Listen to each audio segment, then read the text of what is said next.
بسم اللہ الرحمن الرحیم۔ رب اشرح لی صدری ویسر لی امری واحلل عقدۃ من لسانی یفقہوا قولی۔ عزیز طالبات، السلام علیکم ورحمۃ اللہ وبرکاتہ۔ اللہ تعالیٰ کے پاک اور بابرکت نام سے آج کی ویڈیو کا آغاز کرتی ہوں۔ میں کبھی امید کرتی ہوں کہ آپ اس ویڈیو سے خود بھی فائدہ اٹھائیں گے اور اپنے دوستوں اور کلاس فیلوز کو بھی شیئر کریں گے تاکہ زیادہ سے زیادہ اسٹوڈنٹس اس سے مستفید ہو سکیں۔ ویڈیو کو لائک کریں اور سبسکرائب بھی کریں تاکہ میری ہر نئی آنے والی ویڈیو آپ تک بر وقت پہنچ سکے۔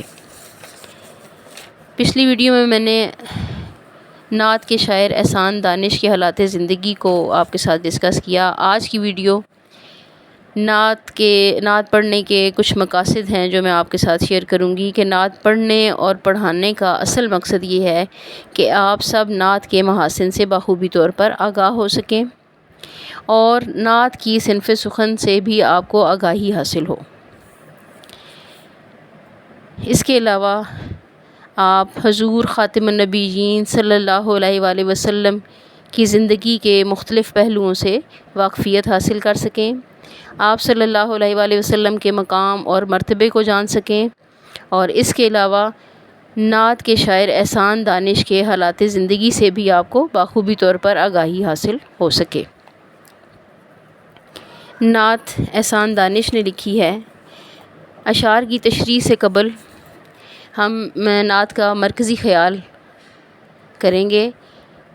اس نعت میں احسان دانش نے آپ خاتم النبیین صلی اللہ علیہ وآلہ وسلم کی آمد کا ذکر کرتے ہوئے کہا کہ آپ خاتم النبیین صلی اللہ علیہ وآلہ وسلم کی ولادت بسعادت کی وجہ سے دنیا سے ظلم و ستم کے بادل چھٹ گئے اور انسانوں کو ایک نئی اور صحیح منزل کی طرف جانے کا راستہ مل گیا۔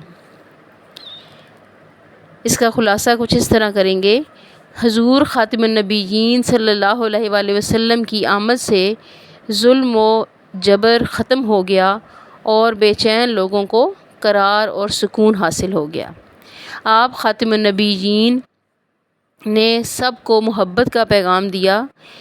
اب انسان اپنی حقیقت سے آشنا ہو جائے گا، کیونکہ آپ خاتم النبیین صلی اللہ علیہ وآلہ وسلم کی آمد سے اس بات کا یقین ہو گیا ہے جو قیامت تک کے لیے رسول خاتم النبیین صلی اللہ علیہ وآلہ وسلم نے تعلیمات دینی ہیں، وہ انسان کے لیے رشد و ہدایت اور کامیابی کا باعث ہیں۔ آپ صلی اللہ علیہ وآلہ وسلم کی آمد ہوئی تو دنیا کو ایک نئی منزل مل گئی، اور آپ صلی اللہ علیہ وآلہ وسلم ایک ایسا روشنی کا مینار تھے جس سے تمام عالم دنیا کو ہدایت اور رہنمائی کی کرنیں میسر ہوئیں۔ نعت کے اشعار کی تشریح کی طرف چلتے ہیں۔ نعت کا پہلا شعر ہے: دو عالم کا امدادگار آ گیا ہے، امیں آ گیا، غم گسار آ گیا ہے۔ عالم دنیا، امدادگار مددگار مدد کرنے والا، امین امانت دار، غم گسار غم خوار یا ہمدرد۔ اس کا مفہوم ایسے ہوگا: دو عالم کا مددگار آ گیا ہے، یعنی امانت دار اور غم خوار آ گیا ہے۔ حوالہ سخن میں آپ لکھیں گے نظم کا نام نعت اور شاعر کا نام احسان دانش۔ تشریح: یہ نعت کا شعر ہے اور اس شعر میں احسان دانش کہتے ہیں کہ آپ خاتم النبیین صلی اللہ علیہ وآلہ وسلم دو جہانوں میں ہمارے مددگار ہیں، ایک یہ فانی دنیا اور دوسری آخرت کی دنیا جو ہمیشہ رہنے والی ہے۔ اس دنیا میں آپ صلی اللہ علیہ وآلہ وسلم نے اللہ تعالیٰ کی امانت یعنی دین اسلام ہم تک پہنچایا، ہمیں زندگی گزارنے کے طریقے بتائے، ہمیں خیر و شر کی باتوں سے آگاہ کیا۔ دوسرے لفظوں میں آپ خاتم النبیین صلی اللہ علیہ وآلہ وسلم نے امت کو بتایا کہ دین کیا ہے اور اس پر کس طرح سے عمل کرنا ہے۔ آپ خاتم النبیین صلی اللہ علیہ وآلہ وسلم نے اللہ تعالیٰ کی امانت یعنی قرآن مجید کو بحفاظت ہم تک پہنچانے کا فریضہ سر انجام دیا۔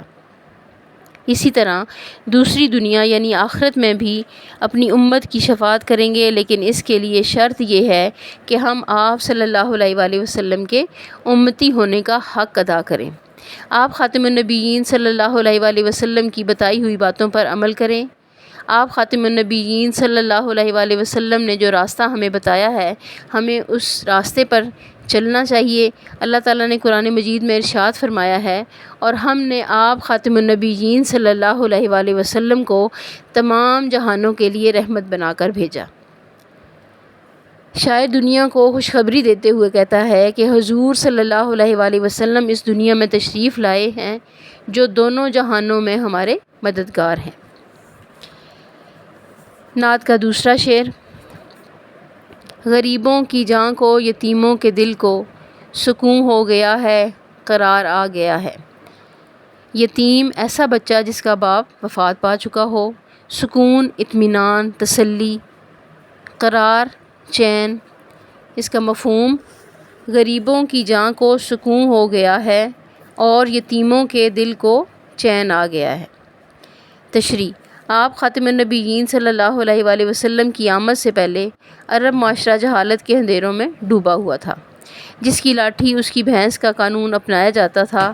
امیر لوگ تمام برائیوں کے باوجود اپنی دولت کے بل بوتے پر صاحب عزت تھے۔ غریبوں کا کوئی پرسان حال نہیں تھا۔ اگر کوئی غریب یتیم ہوتا تو اس کے لیے در در کی ٹھوکریں ہی ہوتی، اس کی کسی جگہ عزت نہ ہوتی۔ اگر کوئی امیر بچہ یتیم ہو جاتا تو اس کے لالچی رشتہ دار اس کے متاع اور مال پر قبضہ کرنے کے لیے طرح طرح کے ہیلے بہانوں کو کام میں لاتے۔ دوسرے لفظوں میں ہر طرف ظلم اور جبر کا بازار گرم تھا۔ خاتم النبیین حضور صلی اللہ علیہ وآلہ وسلم کی تشریف آوری سے ساری لا قانونیت ختم ہو گئی۔ اسلام نے ہر شخص کے لیے حقوق کو متعین کر دیا۔ عظمت اور بڑائی کی بنیاد تقویٰ پر رکھی گئی۔ اس طرح غریبوں اور یتیموں کو بھی اپنے حقوق میسر آئے۔ وہ بھی بے خوف و خطر اپنی زندگی گزارنے لگے۔ ان کے دلوں کو اطمینان کی دولت سے آپ نے مالا مال کر دیا۔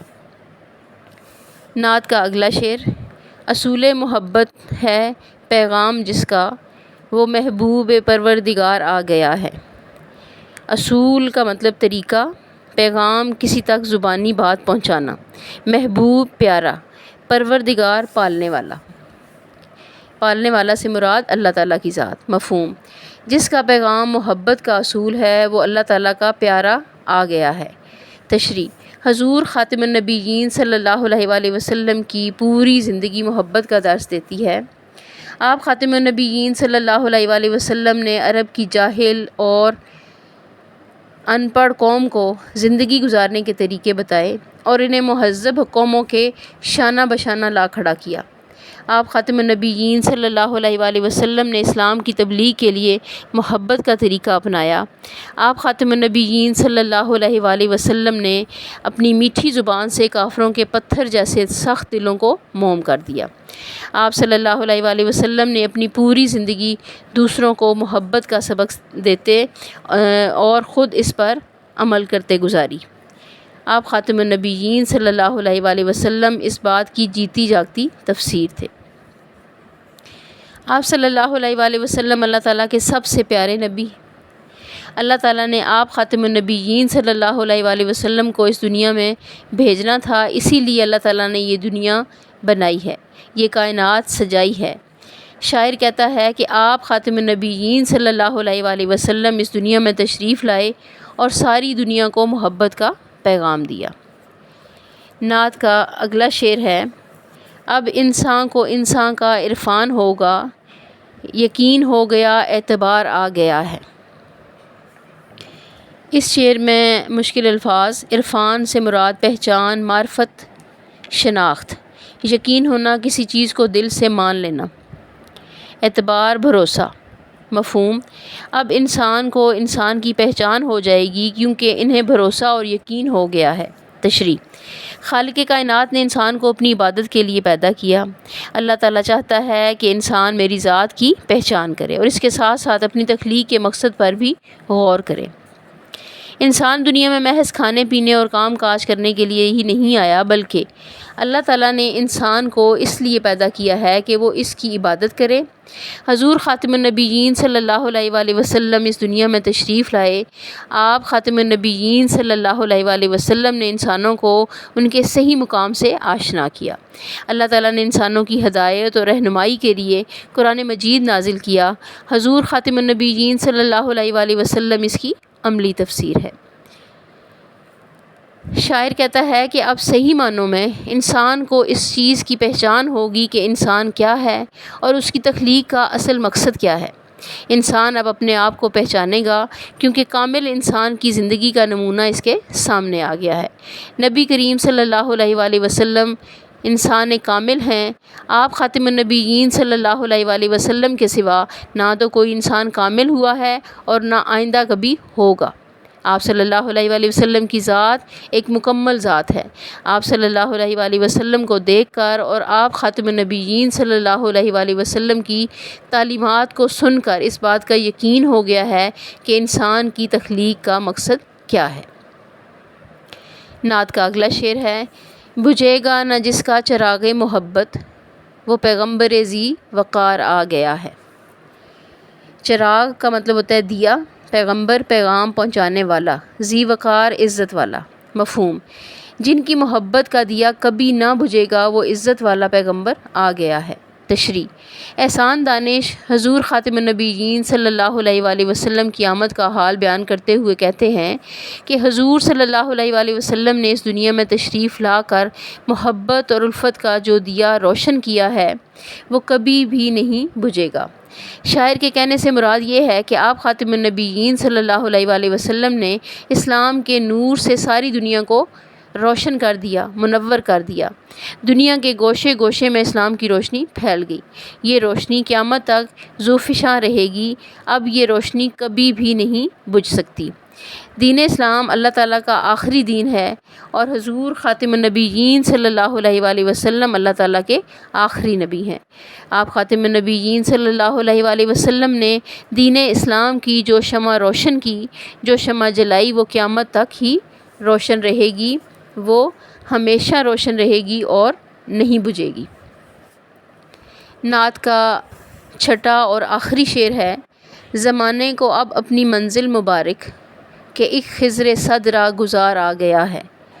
منزل سے مراد پہنچنے کی جگہ، مبارک باعث برکت۔ خضر مسلمانوں کے عقیدے کے مطابق ایک پیغمبر کا نام جنہوں نے آب حیات پیا ہے اور قیامت تک زندہ رہیں گے، جو خشکی اور تری پر عبور رکھتے ہیں اور بھولے بھٹکوں کو راستہ دکھاتے ہیں۔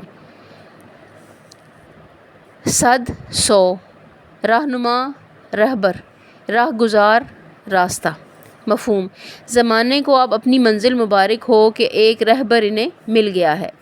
تشریح: حضور خاتم النبیین صلی اللہ علیہ وآلہ وسلم کی تشریف آوری سے پہلے سرزمین عرب اندھیرے میں ڈوبی ہوئی تھی۔